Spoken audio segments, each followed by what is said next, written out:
Welcome to episode 10 of the Wood Whisperer video podcast. I'm your host, Mark Spagnuolo, and today we're going to learn about one of the most important joints in woodworking, the mortise and tenon.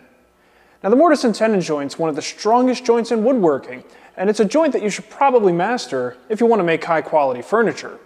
Now chairs, tables, doors, cabinets, and tons of other pieces will all benefit from the strength of a mortise and tenon joint. And if you ever plan on making something in the mission style, well, you better get ready to become intimately familiar with this joint. Check out this mission style entertainment center that I built a few years ago. If you could believe it, that sucker required 82 mortise and tenon joints. So what is a mortise and tenon joint? Well, for anyone who might not know, this is a mortise and this is a tenon. Now, the tenon fits nice and snug into the mortise, creating a really tight and secure joint. Now, why is a mortise and tenon such a strong joint? Well, the simple fact that we're inserting one part of a board into another board gives the joint a lot of strength. And in addition, this joint creates a significant amount of long grain to long grain glue surface, which is really the best case scenario when using wood glue. Now, before going into detail on mortise and tenons, let's quickly take a look at some alternatives that you might be tempted to try. Now, first, there's nothing. You can actually try to do a simple butt joint like this. But it's never really a good idea since the end grain always sucks up the glue and leaves us with a glue-starved joint. And that's not good for anybody. Next, you might consider using biscuits. Now this is a biscuit joiner, and this is a little biscuit. Now biscuits are certainly a step up from a simple butt joint. They're easy to make, and they keep the boards aligned really nicely. But they don't really bring a significant amount of strength into the mix. These little guys just don't penetrate deep enough. Another option might be dowels. 2 dowels would provide a pretty strong joint. In fact, strong enough for most applications. Now they're easy to set up, they don't require anything more than a drill bit and some patience, although there are numerous jigs on the market that will help you get consistent placement of your dowels. Another good option would be pocket screws. Any pocket screw fans out there? Yeah, I thought so. Now pocket screw technology is just a fancy way of saying held together with screws. The screws are driven at a very shallow angle and do a great job of holding 2 pieces together. It's quick, it's easy, and if you don't mind screws, it's a great option. But you'll have these screw holes to contend with in the back. Now they do make wood plugs for these holes, but if I have to go through that much trouble, then I pretty much negated any time savings. Now there is one last alternative, but I'm going to save that surprise for a little bit later. I promise you though, it's going to be fess cool. Before we go any further, let's get some terminology out of the way.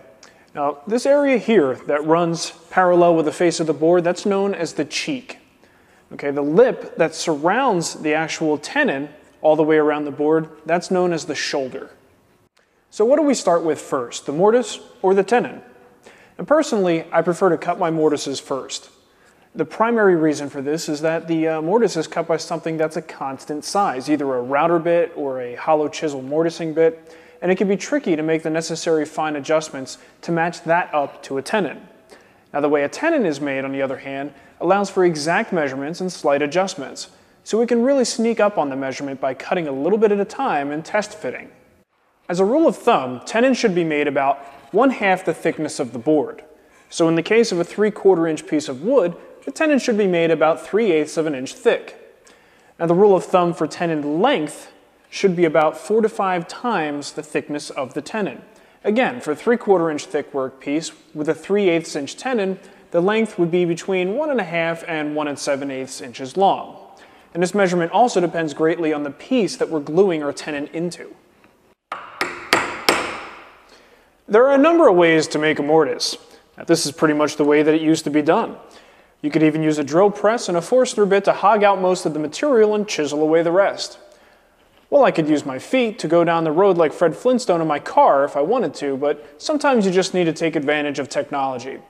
Now, I find that when it comes to making a mortise and tenon joint, power tools are the fastest and most accurate way to go.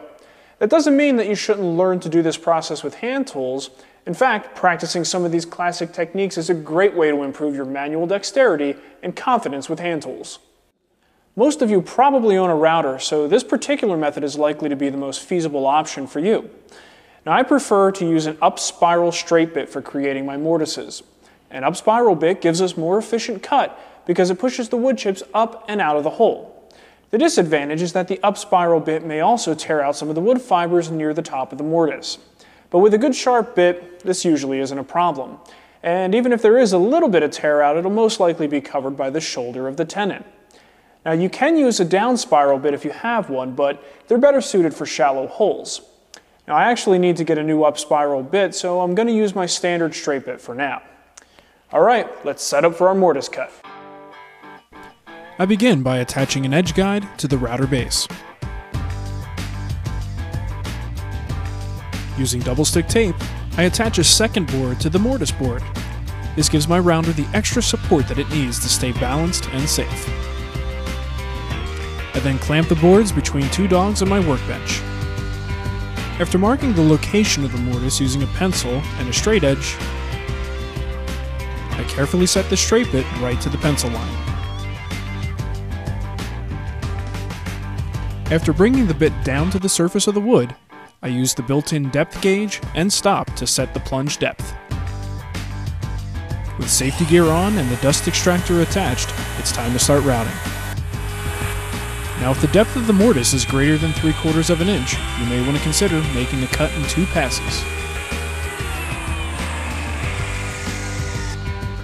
Now when you're done, you should have a nice, smooth-walled mortise. Now you'll notice that I didn't use stop blocks, I simply routed to my lines. This makes the setup go a little bit faster, and if I go over the line by a 32nd of an inch, it really isn't going to make all that much difference. The joint's going to be just as stable. And one other thing to note is the fact that the mortise now has round edges. That means that we'll either have to round over the edges of our tenon later, or we can square up the corners of the mortise with a chisel right now. I prefer to round over the tenon, call me lazy. Now I'd also like to mention that you can certainly use your router table to make a mortise, but that usually requires slowly dropping the workpiece onto a moving router bit, which is not exactly my favorite thing to do. So if you can avoid it, you're probably better off taking the tool to the wood rather than the other way around. Ever wonder if you could drill a square hole? Well, with this machine you can. This is a hollow chisel mortiser, and you can find these for, I would say, as little as $200, and probably even cheaper if you find a used one. It is a one-trick pony, but when that pony's trick is an essential woodworking task like making mortises, it's really a good investment. Now this machine uses a special boring bit that's housed inside of a 4-sided chisel. Now as the bit hogs out the bulk of the material, the chisel slices the hole into a nice even square. Let's do a sample cut. Setting up the mortiser is easy. With a pair of gloves on, I insert the bit and the chisel, keeping the chisel about 1/8 of an inch from the top. I then tighten the chisel and the bit into place. Once the bit is secure, I raise the chisel to the top. This technique results in the bit protruding just ahead of the chisel, which results in a much more efficient cut. Placing a piece of scrap against the fence, I rotate the chisel so that it's square with the fence and the open end of the chisel faces either to the left or to the right. This allows the wood chips to exit the hole, reducing friction and reducing heat. Using a mortiser is a lot like using a drill press, but it requires a lot more pressure. In fact, most people are quite surprised by just how much force it takes to plunge the chisel through the wood. If you've noticed my bulging biceps in previous episodes, now you know why. Seriously though, I actually broke the ball joint on my mortiser once simply because I put way too much pressure on it. The culprit? A dull chisel. So word to the wise, keep your chisel sharp using a cone-shaped diamond stone. Now today I'm using alder, so it cuts like butter.